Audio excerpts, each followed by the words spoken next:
നമസ്കാരം. പ്രധാന വാർത്തകൾ. പാകിസ്ഥാനെ മുട്ടുകുത്തിച്ച് നീലപ്പട. കളിയിൽ താരം കോഹ്ലി തന്നെ.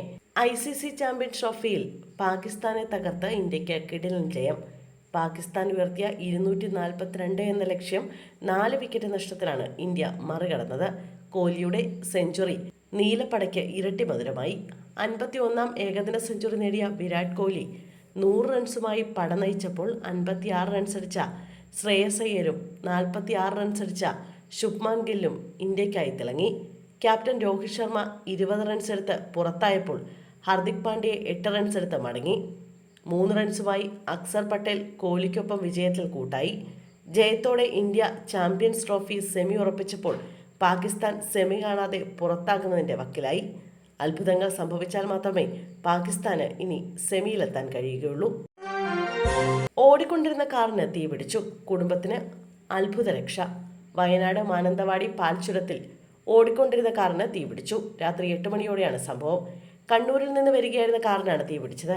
കാറിലുണ്ടായിരുന്നവർ ഇറങ്ങി ഓടിയതിനാൽ വൻ അപകടം ഒഴിവായി. കാർ പൂർണ്ണമായും കത്തി നശിച്ചു. പനമര സ്വദേശികളായ 4 അംഗ കുടുംബമാണ് വാഹനത്തിലുണ്ടായിരുന്നത്. ഫയർഫോഴ്സ് സംഘം സ്ഥലത്തെത്തി തീ നിയന്ത്രണ വിധേയമാക്കി. വാഹനം സ്ഥലത്ത് നിന്ന് നീക്കാൻ സാധിക്കാത്തതിനാൽ പാൽച്ചുരത്തിൽ വൻ ഗതാഗതക്കുരുക്കുണ്ടായി. ഗതാഗതം പുനഃസ്ഥാപിക്കാൻ ശ്രമങ്ങൾ നടന്നുകൊണ്ടിരിക്കുകയാണ്. കോഴിക്കോട് അമീബിക് മസ്തിഷ്ക ജ്വരം. ചികിത്സയിലായിരുന്ന യുവതി മരിച്ചു. അമീബിക് മസ്തിഷ്ക ജ്വരം ബാധിച്ച് യുവതി മരിച്ചു. ചെങ്കോട്ടുകാവ് കൂഞ്ഞിലാരി സ്വദേശിയായ 39-കാരിയാണ് മരിച്ചത്. 1 മാസത്തോളമായി കോഴിക്കോട് മെഡിക്കൽ കോളേജ് ആശുപത്രിയിൽ ICUവിൽ ചികിത്സയിലായിരുന്നു. കെട്ടിക്കിടക്കുന്ന വെള്ളത്തിൽ മുങ്ങിക്കുളിക്കുന്നവരിലും നീന്തുന്നവരിലും വളരെ അപൂർവമായി ഉണ്ടാകുന്ന രോഗബാധയാണ് അമീബിക് മസ്തിഷ്ക ജ്വരം. 97% മരണനിരക്കുള്ള രോഗമാണിത്. ബൈക്കും കാറും കൂട്ടിയിടിച്ച് യുവാവ് മരിച്ചു. കാർത്തികപ്പള്ളി മഹാദേവിക്കാട് വിഷ്ണു ഭവനത്തിൽ വിഷ്ണുവാണ് മരിച്ചത്. 27 വയസ്സായിരുന്നു. തിരുവല്ല കായംകുളം സംസ്ഥാന പാതയിലെ പൊടിയാടി പുള്ളിക്കീഴ് പാലത്തിന് സമീപം വെച്ചാണ് ശനിയാഴ്ച വൈകിട്ട് 5:30 അപകടമുണ്ടായത്. വിഷ്ണു ഓടിച്ചിരുന്ന ബുള്ളറ്റ് കാറുമായി കൂട്ടിയിടിക്കുകയായിരുന്നു. അപകടത്തിൽ തലയ്ക്ക് ഗുരുതരമായി പരിക്കേറ്റ വിഷ്ണുവിനെ തിരുവല്ലയിലെ സ്വകാര്യ ആശുപത്രിയിൽ എത്തിച്ചെങ്കിലും മരണം സംഭവിച്ചു. നാളെ UDF ഹർത്താൽ. കണ്ണൂർ ആറളം ഫാമിൽ കാട്ടാനയുടെ ആക്രമണത്തിൽ ആദിവാസി ദമ്പതികൾ കൊല്ലപ്പെട്ട സംഭവത്തിൽ സ്ഥലത്ത് വനവകുപ്പിനെതിരെ പ്രതിഷേധവുമായി നാട്ടുകാർ.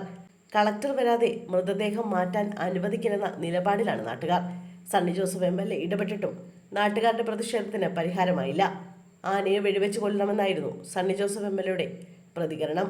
അതേസമയത്ത് ആറളത്ത് നാളെ UDF ഹർത്താൽ പ്രഖ്യാപിച്ചിരിക്കുകയാണ്.